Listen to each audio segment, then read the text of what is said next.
కాంగ్రెస్ లో అంతర్గత కలహాలు వర్గ విభేదాలను పరిష్కరించడంపై పార్టీ రాష్ట్ర వ్యవహారాల incharge Meenakshi Natarajan special focus పెట్టారు. సీనియర్లు జూనియర్లు కలిసి పనిచేసేలా సమన్వయం చేయడంలో ఇటీవల పలు చోట్ల జరిగిన అంతర్గత విభేదాలకు సంబంధించి నేతలతో సమావేశమయ్యారు. ఎంపీలు కడియం కావ్య, చామల కిరణ్ కుమార్ రెడ్డి, రఘురామిరెడ్డితో సమావేశమయ్యారు మీనాక్షి నటరాజన్. పార్టీ నేతల మధ్య సమన్వయం లోపించకుండా పలు కీలక సూచనలు చేశారు.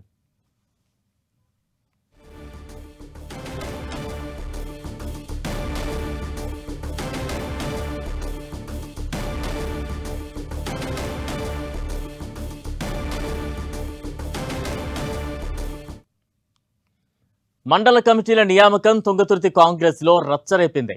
మండల కమిటీల నియామకం విషయంలో MP Chamala Kiran Kumar Reddy, MLA Samuel మధ్య అంతర్గత పోరు బయటపడింది.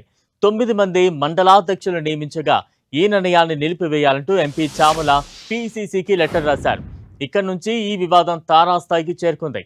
బీఆర్ఎస్ నుంచి వచ్చిన నేతలకే పదవులు దక్కాయని ఎంపీ వర్గం ఆరోపించింది. పీసీసీ నిర్ణయించిన వారికే పదవులు వచ్చాయంటూ శామ్యుల్ వర్గం తెలిపింది.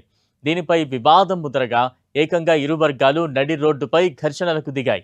ఆ తర్వాత ఎమ్మెల్యే శామ్యుల్ పై ఎంపీ వర్గం పీసీసీకి ఫిర్యాదు చేసింది.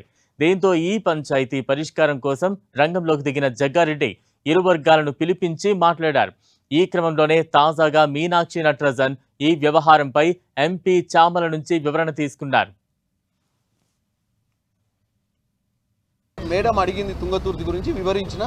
వాస్తవంగా మేడం కూడా ఏమన్నదంటే ఏదన్నా ఉంటే చర్చ చేసుకోండి, ఎక్కువ బయట కార్యకర్తలతో కూడా క్లోజ్ డోర్లలో మీటింగ్ పెట్టుకోమని చెప్పడం జరిగింది. గాంధీ భవన్కి వచ్చి ఆందోళన చేసే పరిస్థితి వచ్చింది కదా, అదే అటువంటి పునరావృతం కాకుండా చూసాల్సిన బాధ్యత మా మీద పెట్టింది.